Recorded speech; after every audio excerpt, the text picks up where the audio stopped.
the luminous terrain of the mind. Imagine, if you will, standing at the threshold of an uncharted landscape, one not of earth and sky, but of thought and perception.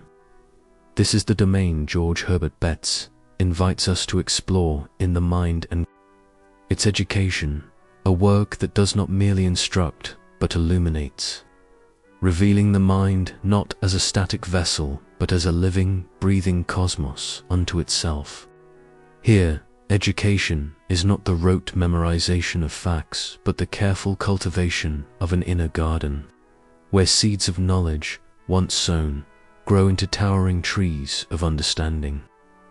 To engage with this text is to embark on a journey through the very architecture of consciousness, where each principle uncovered is a star in the constellation of human cognition.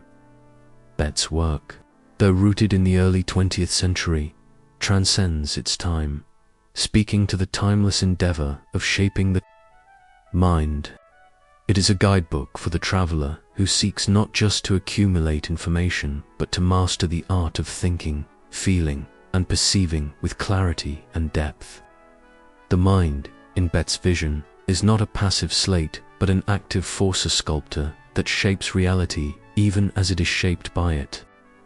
To educate the mind, then, is not to fill it, but to awaken it, to refine its movements as one might tune an instrument, ensuring each note resonates with precision and harmony.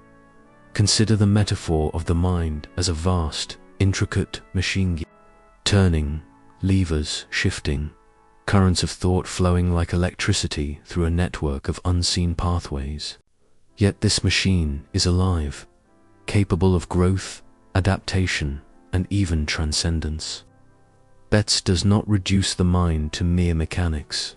Instead, he reveals it as both workshop and masterpiece, where the raw materials of experience are forged into. Wisdom, the educator, in this framework, is not a dictator of facts, but a guide, one who helps the learner navigate the labyrinth of their own potential at its heart. The Mind and Its Education is a meditation on the interplay between nature and nurture, between the innate structures of thought and the shaping hand of experience. Betts understands that the mind is not a blank page, but a parchment already inscribed with the faint outlines of instinct, heredity, and latent ability.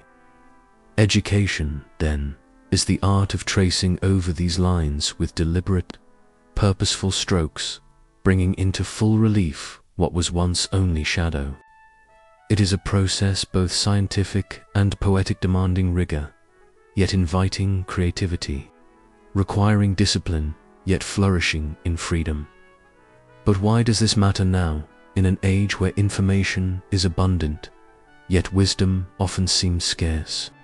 Because Betts' insights cut through the noise of modern education, reminding us that true learning is not about data consumption, but about the cultivation of discernment.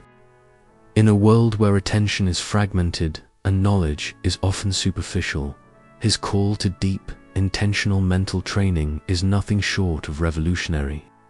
He teaches us that the educated mind is not the one that holds the most facts, but the one that perceives the most connections, that sees patterns where others see chaos, that turns raw information into living insight. To read the mind and its education is to step into a currenter, flowing river of ideas that carries us from the shores of basic cognition to the depths of philosophical reflection. It is a journey that begins with the simple question, how does the mind work? And ends with the far more profound, how can it work better? Along the way, Betts becomes both cartographer and companion, mapping the terrain of human thought while walking beside us, pointing out landmarks we might have otherwise missed.